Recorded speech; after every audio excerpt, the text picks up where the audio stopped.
I know that, for example, at the minute when it comes to your job, you're working for a very well-known financial newspaper, and you recently got to go to is it the press? What are they called? Like the press making? Newspaper making press factory? Yeah, we went to see the newspaper being printed, which was really cool, and I was so excited about it.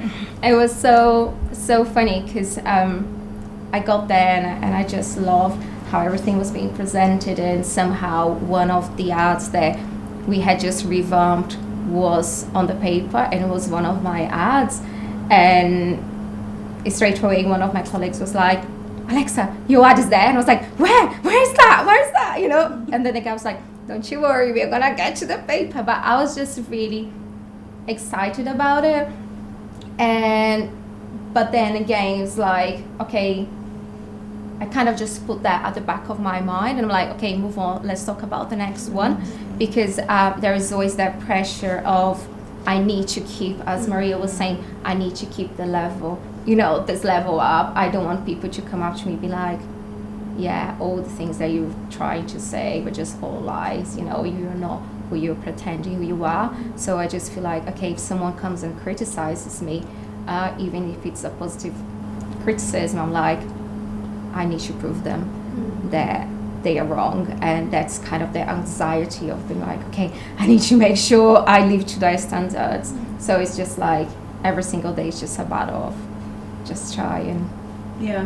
But then for you as well, on the flip side of that, we put that to one side, we also had a conversation about how for you growing up there were voices that were, in a sense, were kind of trying to keep you down, but then the small voice inside of you was telling you, like, you knew that you could go further, that you could achieve, that there was more for you. And so can you talk us to us about that? And it still happens now. I think I've always been a big dreamer, and I always went for the things that I wanted to, and I was very fortunate to have a mother who supported me in every single possible way you can imagine. So it was easier for me when my peers, the people I expected who would support me, they were not there for me. It was easier to go back home, and my mom would call me by my name, and she would be like, Alexa, why are you listening to other people? Alexa, you know who you are. Why do you care?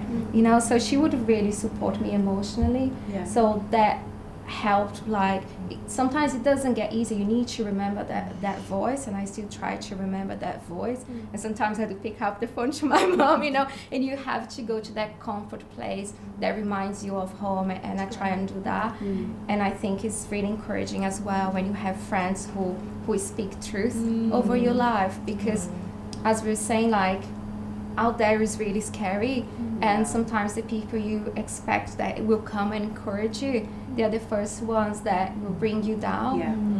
But again, like, going back to the voice inside of me, just because of those people who are not supporting me, there is something that I cannot explain. Somehow it's just like, keep going. It's just that train that is going. It's just like, you can do whatever, you can think whatever you want. It's going as fast, it's going too slow. It's not going to stop because you were worried about it. And I felt like I was just like that. And I was like, I'm not going to stop because someone is discouraging me. I'm just going to keep going. I think I have an idea of where I want to get.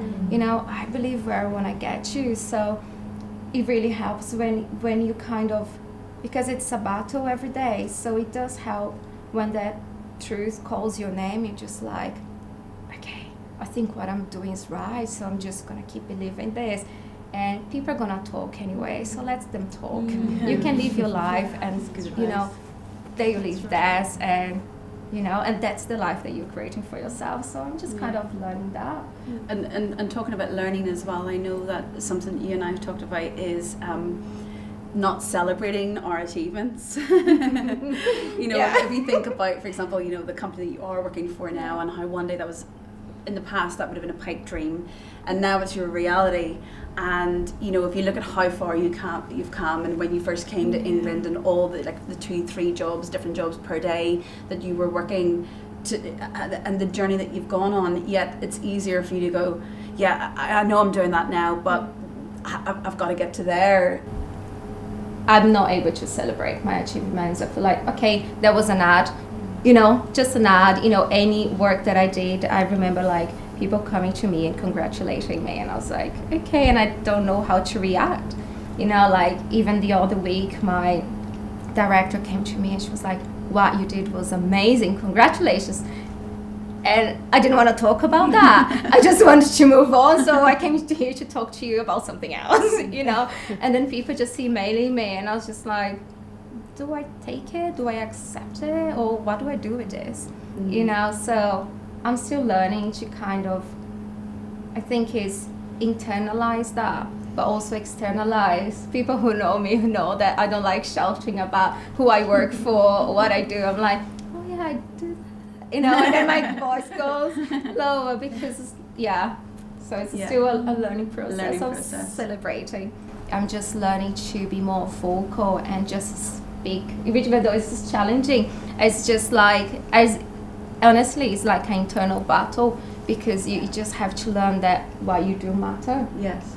And when you see other people embracing your ideas and just like, oh, actually that did work.